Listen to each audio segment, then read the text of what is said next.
Chères auditrices et chers auditeurs, rêveurs de richesse ou travailleurs acharnés à la recherche de prospérité, au juste David Robs, bonjour et bienvenue pour la Morning Echo d'IPF Radio de ce mercredi 4 septembre de Watch Salat. L'agenda économique et publication attendu aujourd'hui. Alors nous avons en Europe le prix à la production industrielle du mois de juillet, ainsi que l'idéal des services du mois de septembre. Et pour le Royaume-Uni, PMI des services septembre. PMI, tfarqat à l'Europe. États-Unis, nous avons la balance commerciale pour juillet, les commandes à l'industrie pour juillet, et pour la France, IDEA des services également pour septembre. IP feeling of the day, de toute manière, il ne pourra être totalement bon qu'une fois que nos enfants, nos frères et sœurs de la bande de Raza retrouveront la paix et la sérénité et que je n'aurai plus à répéter cette phrase.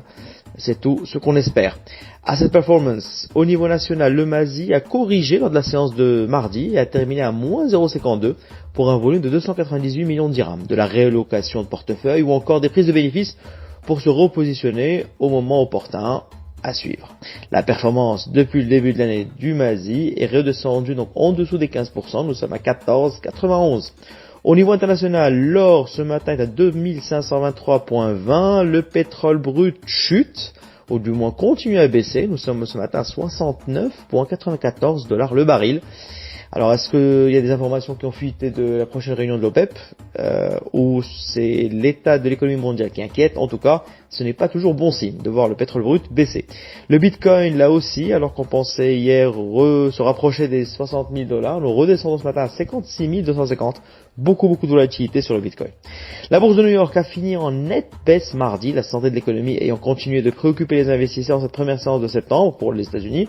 L'indice Dow Jones a cédé 1,5%, le S&P a perdu 2,1% et le Nasdaq Composite a perdu 3,3%.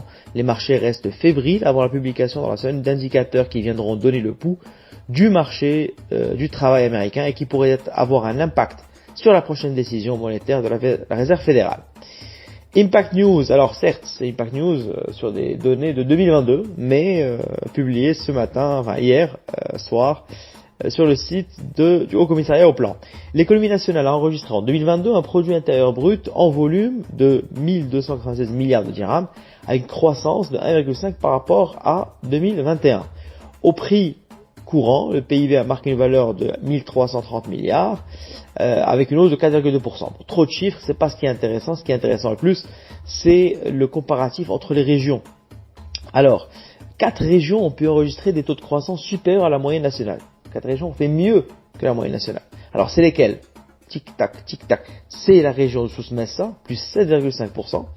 Rabat Salé Keitra, 5,2%. Marrakech Safi, 4,6%. Et Laayoune Saguel Hamra, 2,9%. 6 régions ont fait des taux de croissance positifs, mais inférieurs à la moyenne nationale. Donc, ils ont été moins bons élèves, ou pas très bons élèves. Alors, nous avons Gelmim Ouadnoun, Draat Filet et le Grand Casablanca, ou Casablanca Stad.